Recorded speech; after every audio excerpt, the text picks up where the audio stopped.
के चरणों में शांत सागर जी आ गए, प्रभु पास के चरणों में शांत सागर जी आ गए। तेरी एक झलक पाने, तेरी एक झलक पाने अंबर से फरिश्ते आ गए, प्रभु पास के चरणों में शांत सागर जी आ गए। गुरुबली का त्याग ये नौका है, ये तो संयम का झरोखा है, ये तो संयम का झरोखा है। काले काले बाल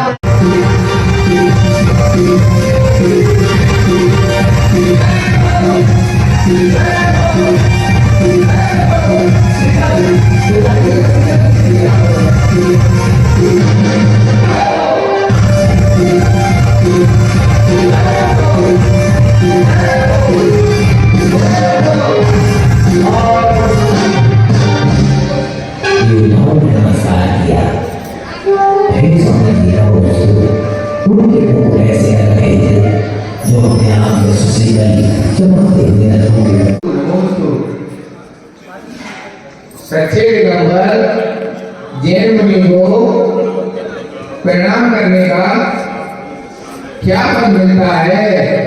हे भगवान, मेरी शंका का समाधान करें।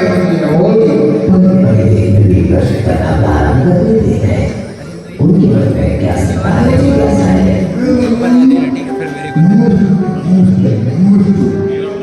मेरा प्रश्न है, उत्तरकोट किसे कहते हैं? मेरी शंका का समाधान करें। प्रश्नकाल है, क्या कहते हैं देवराज? हे भगवान, नमोस्तु नमोस्तु नमोस्तु। मेरा प्रश्न है, तपस्वियों को दान देने से क्या फल मिल रहा है? मेरी शंका का समाधान कीजिए। नमोस्तु भगवान, नमोस्तु नमोस्तु भगवान। और ये सारी दुनिया आती है। मेरा प्रश्न है, मुनि राजों के उपासना करने से, भक्ति करने से, स्थिति पाठ करने से क्या फल मिलता है? हे श्री भगवान, मेरी शंका का समाधान कीजिए। और तुम्हें महाराज ये प्रश्न है। हे भगवान, यज्ञ का क्या फल होता है? कृपया कर हमें। तभी सचिव रानी ने प्रश्न बोलती है, क्या बोलती है? नमोस्तु भगवान, नमोस्तु भगवान। हे मुनि श्री, कृपया मेरी जिज्ञासा का समाधान करें। इस क्षेत्र में जो मनुष्य मायाचारी करते हैं उसका फल क्या होता है? नमोस्तु भगवान। वो सभी अपनी कक्षा में बैठ गए, हाथ जोड़कर बैठे और वहां से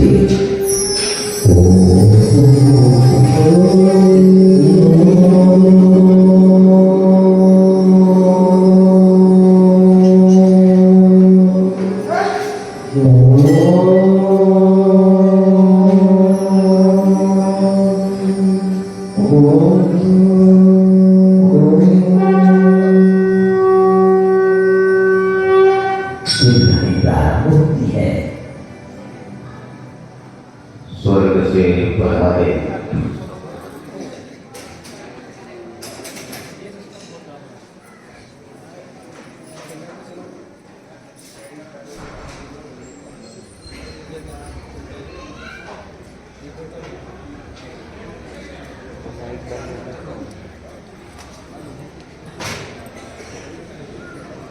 से आए देवी उठाकर बैठ गए। इसमें कहीं से गाय, सिंह, सर्वदेवता, हाथी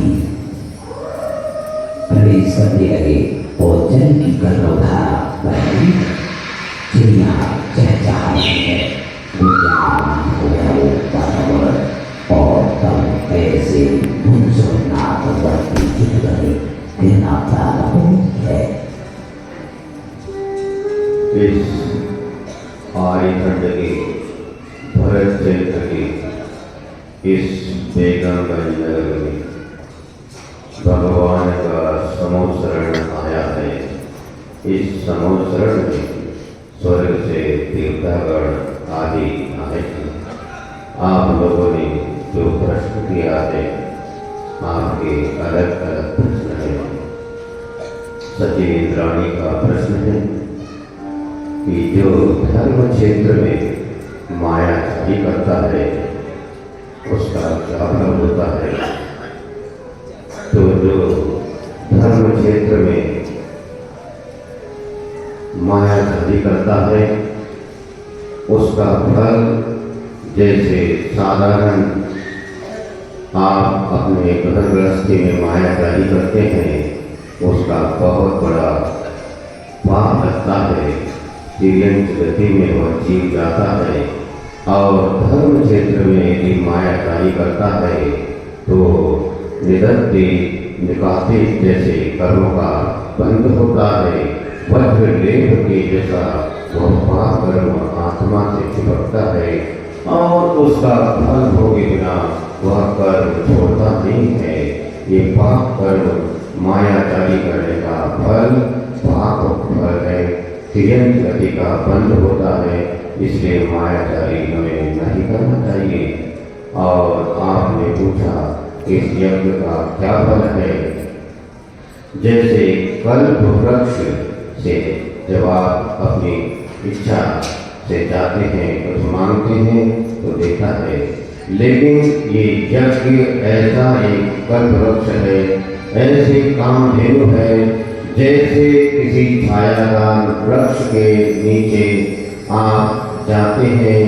आपको छाया मांगने की जरूरत नहीं है, तपती धूप है, पसीना पसीना हो गए हैं, घबराहट है आपके मन में, तो आप उस पेड़ के नीचे जाते से ही आपको उस वृक्ष की छाया मिल जाती है। मांगने की आवश्यकता नहीं है। वैसे ही यह यज्ञ है त्रिकल्प महामंडलिदान, यहाँ पर आपकी सभी मनोकामनाएं पूर्ण होती है। आपने धर्मेंद्र आदि स्वर्ग के देवताओं ने प्रश्न किए हैं कि तपस्वियों को प्रणाम करने का फल क्या है। उच्च गोत्र किसे कहते हैं, तपस्वियों को दान देने से क्या फल मिलता है। तपस्वियों की उपासना भक्ति स्तुति करने का क्या फल है। इसका फल उच्चैर्गोत्रं प्रणते भोगो दानादुपासना पूजा भक्ति सुंदरूपं स्तवनाथ कीर्तिस्तपोनिषु।